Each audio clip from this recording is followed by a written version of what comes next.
আমাৰ ভাৰতীয় সেনাই যোৱা 4-5 দিন ধৰি পাকিস্তানৰ ওপৰত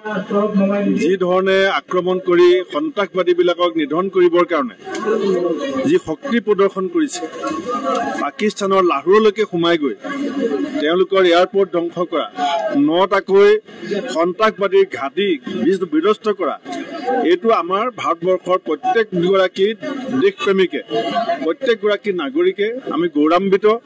যে আমাৰ সেনাই দেশ মাতৃৰ সেৱাত উৎসৰ্গিত মনোভাৱেৰে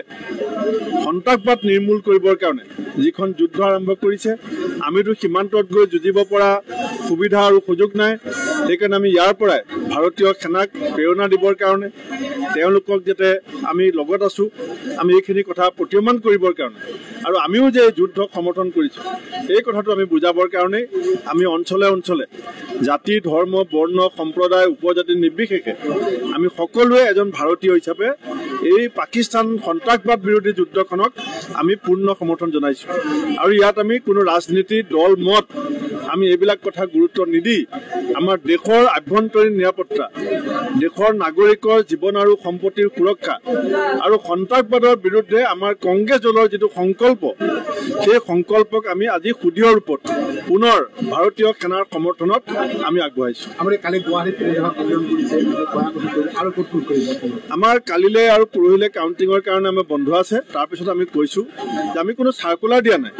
এইটো স্বতঃস্ফূৰ্তভাৱে হ'ব। এতিয়া ইয়াত আজি ৰাইজে বিচাৰিছিলে, আমাৰ MLA মোক কৈছিলে যে চবেই বিচাৰিছে আমিও আহিব লাগে, আমি আহিছোঁ। এতিয়া য'তেকে ৰাইজে মোক মাতিব আমি জয়হীন যাত্ৰা,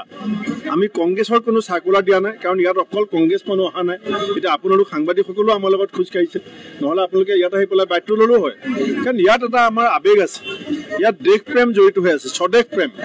নিজৰ দেশ মাতৃক ভাল পোৱা প্ৰতিগৰাকী নাগৰিকৰে এইটো অধিকাৰ আছে। আৰু আৰ্মি আমাৰ চবৰে, আনকি বৰ্তমান চৰকাৰখনকো আমি এই সন্ত্ৰাসবাদ বিৰোধী যিটো তেওঁলোকৰ কাৰ্যসূচী আৰু চিন্তা,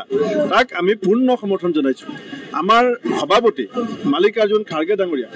আমাৰ বিৰোধী দলপতি ৰাহুল গান্ধী ডাঙৰীয়াই মুকলিমূৰীয়াকৈ কৈছে যে চৰকাৰৰ লগত বহুত বেলেগ বেলেগ বিষয়ত আদৰ্শগত বিভিন্ন মতপাৰ্থক্য থাকিব পাৰে, কিন্তু দেশ মাতৃৰ কথা যেতিয়া আহিব, যেতিয়া মোৰ দেশৰ কথা আহিব, মোৰ দেশৰ নাগৰিকৰ জীৱন, সম্পত্তি আৰু সাৰ্বভৌমত্ব, আভ্যন্তৰীণ নিৰাপত্তাৰ কথা আহিব, তাত ৰাজনীতি ডাঙৰ বস্তু নহয়, ব্যক্তিগত মতপাৰ্থক্য ডাঙৰ কথা নহয়, দেশ চবতছে আগত। সেইকাৰণে দেশৰ স্বাৰ্থত আমি সমৰ্পিত, দেশৰ স্বাৰ্থত আমি উৎসৰ্গিত, আৰু দেশৰ স্বাৰ্থত সমৰ্পিত উৎসৰ্গিত আৰ্মীসকলক এই সময়ত আমি মনোবল বৃদ্ধি কৰিবৰ কাৰণে, কাৰণ তেওঁলোকেও ক্ৰিকেট খেলত আপুনি চাব, যেতিয়া ক্ৰিকেট খেলত